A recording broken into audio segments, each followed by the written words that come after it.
ये है आध्यात्मिक पक्ष, वो ये है कि गीता से जो दो महत्वपूर्ण बातें, एक तो मैंने कहा कि जन्म मरण से आप मुक्त हो जाएंगे। क्यों? क्योंकि जब आपको जब ये भावना दृढ़ नहीं रहेगी कि कामनाएं वासनाएं नहीं रहेंगी, तो फिर जगत की सत्यता और शरीर की सत्यता ये दोनों नष्ट हो जाएंगी।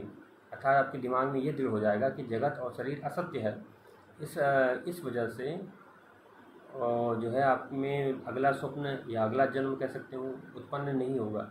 ये है इसको, हालांकि ये दूसरा पक्ष मैं आध्यात्मिक पक्ष बता रहा हूँ।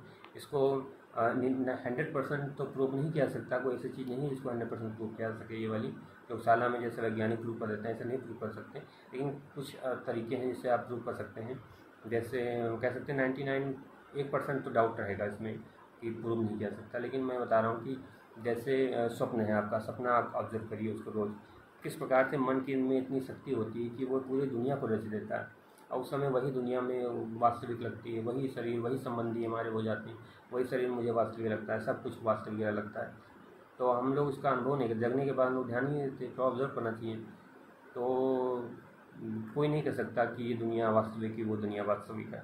उस दुनिया में वो वास्तविक लगता है, इस दुनिया में आते तो ये वास्तविक लगता है। तो क्या प्रश्न नहीं उठता कि क्या दुनिया वास्तविक है या नहीं? तो प्रश्न तो लग ही गया कि हाँ ये है कि नहीं, 50-50 यहाँ मान सकते हैं। और दूसरी बात, बहुत सारे वैज्ञानिक शोध हुए हैं, जैसे जो स्ट्रिंग थ्योरी, जो क्वांटम फिजिक्स में स्ट्रिंग थ्योरी है, या डबल स्लिट एक्सपेरिमेंट हुआ है जिसमें कहता है कि जब ऑब्जर्वर जब हम पार्टिकल को ऑब्जर्व करते हैं, जब हम ऑब्जर्व करते हैं तभी वो पार्टिकल नेचर शो करता है, और जब ऑब्जर्व नहीं करते हैं तो वेव नेचर शो करता है। एक्चुअल में सब कुछ वेव नेचर शो करता है, लेकिन जब ऑब्जर्व करने लगते हैं तो वही जो है तब पार्टिकल नेचर शो करने लगता है। इसका मतलब जब हम ऑब्जर्व करते हैं तभी वो हमें दिखाई देता है, एक्चुअल में दूसरे फॉर्म में हो।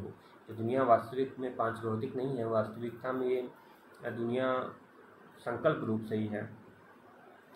तो मूल बातें यही थी कि मूल बातें यही थी कि जो हमारे बंधन का कारण है दो ही हैं, एक कामना, दूसरा है अहंकार।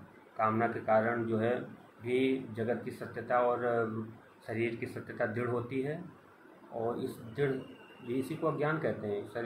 शरीर को, जगत को सत्य मानना को ही अज्ञान कहते हैं। इस अज्ञानता के कारण ही बार बार जन्म होता है, और जब हम इसका रिवर्स में कर देते हैं कि जगत को सत्य न मान के, अपने आप को शरीर न मान के, जगत को भी सत्य न मान के, मतलब पांच भौतिक न मान के, बल्कि संकल्प रूप से मान के ये मानते हैं, ये